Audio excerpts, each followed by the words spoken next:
ഞങ്ങൾ പ്രതിപക്ഷത്തിന് നേതൃത്വം കൊടുത്തപ്പോൾ ഞങ്ങളുടെ ശ്രദ്ധയിൽപ്പെട്ട ചില കാര്യങ്ങളുണ്ട്. അതായത് നമ്മുടെ കോർപ്പറേഷൻ്റെ നികുതി വരുമാനം കോടിക്കണക്കിന് രൂപ പിരിഞ്ഞു കിട്ടുവാനുണ്ട്. ചിലരൊക്കെ തന്നെ നികുതി അടയ്ക്കുവാനുണ്ട്. മറ്റു പലതും കേസുകളായി കീഴ്ക്കോടതികളിലും ഹൈക്കോടതികളിലും വർഷങ്ങളായി കെട്ടിക്കിടക്കുകയാണ്. ഇക്കാര്യങ്ങൾ അടിയന്തരമായി പുതിയ ഭരണസമിതി പരിശോധിക്കും. കോർപ്പറേഷൻ്റെ വരുമാനം ഏതെങ്കിലും ഭാഗത്തുനിന്ന് കോർപ്പറേഷന് കിട്ടേണ്ട പണം കിട്ടേണ്ടതായിട്ടുണ്ടെങ്കിൽ അത് എത്രയും പെട്ടെന്ന് തന്നെ പിരിച്ചെടുക്കുവാനുള്ള കർശന നടപടികൾ സ്വീകരിക്കും. അങ്ങനെ വി രാജേഷിന് മേയർ സ്ഥാന പദവി കിട്ടിയിട്ട് 2 ദിവസം കഴിഞ്ഞ് 2 ദിവസം ചെറിയ കുസൃതികളൊക്കെ കാണിച്ച് തുടങ്ങിയിട്ടുണ്ട്. വലിയ കാര്യമാക്കി എടുക്കണ്ട, കാരണം പുതുസല്ലേ.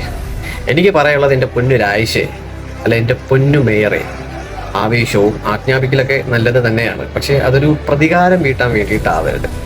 നിങ്ങൾ ജനങ്ങളിൽ നിന്ന് ജനങ്ങളാൽ തിരഞ്ഞെടുക്കപ്പെട്ട ഒരു നേതാവാണ്. ആ നേതാവിന് ആ ജനങ്ങളെല്ലാം കൂടെ ചേർന്ന് ഒരു ഉത്തരവാദിത്തപ്പെട്ട സ്ഥാനം ഏൽപ്പിക്കുമ്പോൾ അത് ജനങ്ങൾക്ക് വേണ്ടിയിട്ട് മാക്സിമം ഉപയോഗപ്പെടുത്തുക. അല്ലാതെ നിങ്ങൾ അജണ്ട നടപ്പിലാക്കാനോ മറ്റുള്ളവരോട് പ്രതികാരം വീട്ടാനോ വേണ്ടിയിട്ടാവരുത്. ജനങ്ങൾക്ക് വേണ്ടിയിട്ട് പ്രവർത്തിക്കുക, അതാണ് കറക്റ്റ്. പിന്നെ അത് നിങ്ങളെ കൊണ്ട് സാധിക്കുമോ എന്നൊന്നും അറിയില്ല. കാരണം കൊല്ലും കൊലവിളി അല്ലാതെ വേറെയൊന്നും നിങ്ങൾക്കറിയില്ല. അതാണ് നിങ്ങൾ പഠിച്ച രാഷ്ട്രീയം. കേരളത്തിൽ ആ ടൈപ്പ് ഓഫ് കാർഡൊക്കെ ഇറക്കി വെട്ടിപ്പിടിക്കാനാണ് പരിപാടിയെങ്കിൽ നടപടിയാവില്ല. വരും നാളുകളിൽ കൂടുതൽ മനസ്സിലാക്കാൻ കഴിയും. നിങ്ങളെ മേളിലേറ്റിയ ജനങ്ങൾക്ക് അത് മനസ്സിലാക്കാൻ കഴിയും. ഏതായാലും പുതിയ മേയർക്ക്, പുതിയ നഗരപിതാവിന്, ഇങ്ങനെ പറയാം, എൻ്റെ എല്ലാവിധ ആശംസകളും.